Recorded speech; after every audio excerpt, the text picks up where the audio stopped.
Ada sekitar 400 wanita yang mendiami kompleks harem sultan. Selamat datang kembali di Kes Channel. Dinasti Ottoman. Banyak sekali yang mengagumi dinasti ini, teman-teman. Dinasti ini punya wilayah kekuasaan yang sedemikian luas dan sedemikian besar ya, dan merupakan dinasti yang berperan penting dalam menyebarkan pengaruh Islam ke Eropa. Pada dinasti Ottoman ini juga ditandai dengan era Renaissance-nya Islam.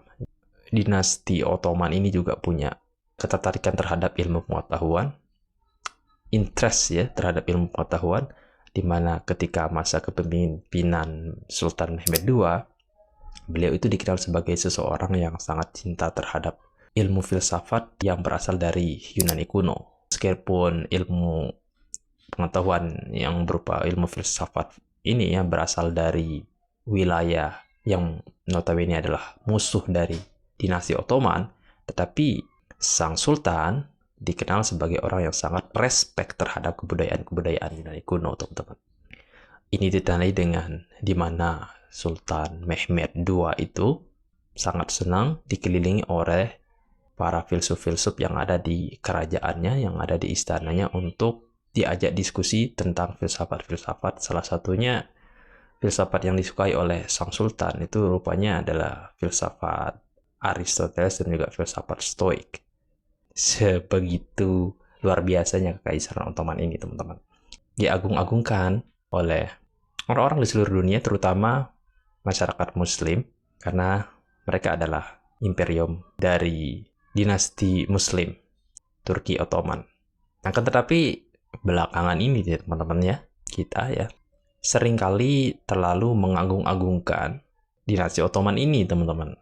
Sampai-sampai kemudian mereka tidak mau mendengarkan fakta-fakta sejarah yang sebenarnya itu adalah suatu kejadian yang nyata terjadi di masa lalu, teman-teman. Mereka orang yang terlalu berlebihan dalam mengagumi sesuatu ini ya, sampai tidak mau mendengarkan fakta-fakta itu.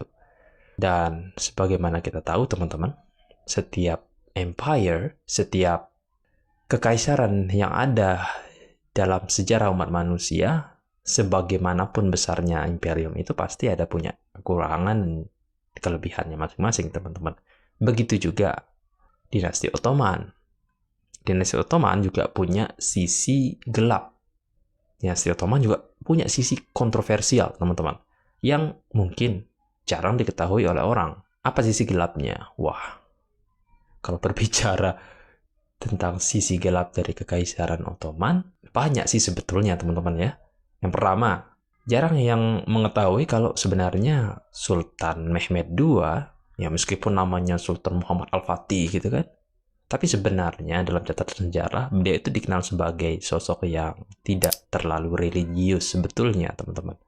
Ya tentu saja beliau ini jago dalam hal leadership atau dalam kepemimpinannya. Menjadi jenderal dalam peperangan itu tentu saja beliau adalah orang yang sangat jago dalam hal itu. Tetapi secara historis dikatakan kalau Sultan Mehmed ini tidak terlalu religius begitu. Bahkan sisi kontroversial yang lain dari dinasti Ottoman ini, kalau misalkan kita mendengar kata harem, teman-teman, how to pronounce it? Harem or harem? Kalau misalkan kita mendengar kata harem, biasanya kita dengar kata ini di anime gitu. Tetapi ternyata harem ya di dunia nyata beneran ada, teman-teman. Dan ironisnya, harem ini justru di dunia nyata itu adanya di Kekaisaran Ottoman. Tempatnya itu di kompleks kerajaan atau istana dari Sultan Mehmed II. Jadi di dalam kompleks kerajaan itu ternyata sudah disediakan kompleks khusus untuk para wanita-wanita selir-selir dari Sultan. Jadi sudah disiapkan suatu tempat khusus untuk wanita-wanita tersebut. Dan yang bikin mind-blowing itu adalah jumlah dari wanita-wanita selir Sultan itu, teman-teman. Jadi jumlahnya menurut sejarahnya itu ada sekitar 400 wanita yang mendiami kompleks harem Sultan. Jadi di sana ada kompleks haremnya, dibuatkan semacam taman yang dimana di taman itu kadang-kadang dijadikan sebagai tempat jalan-jalan bagi tamu-tamu sultan, tamu-tamu VIP lah gitu.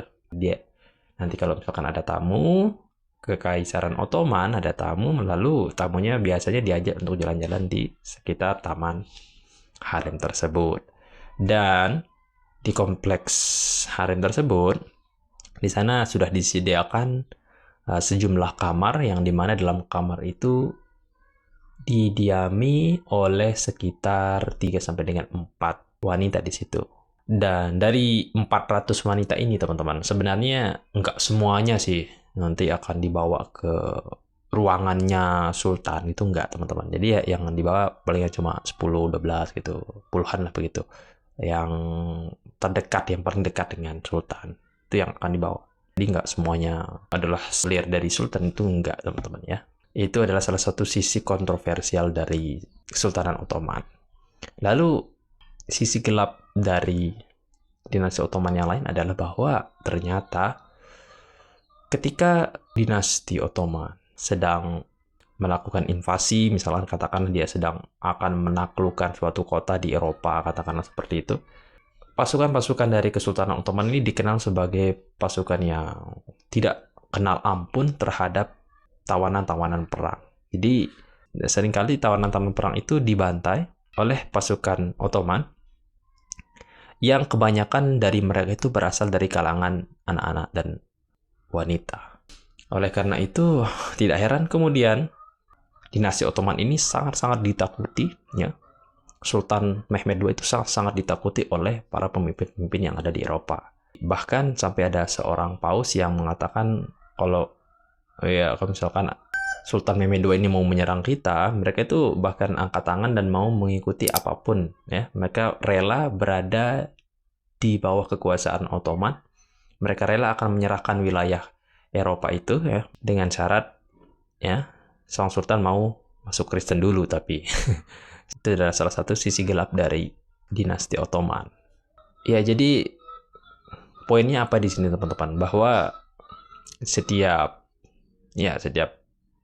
imperium besar di seluruh dunia itu pasti mempunyai kekurangan dan kelebihan. Lebih-lebih itu adalah pemimpin atau rajanya pasti mempunyai kekurangan dan kelebihannya masing-masing. Jadi kita tidak boleh terlalu membangga-banggakan seseorang, ya sewajarnya saja lah. Jangan sampai mengkultuskan, ya, apalagi mengkultuskan itu kan tidak boleh, dilarang dalam agama.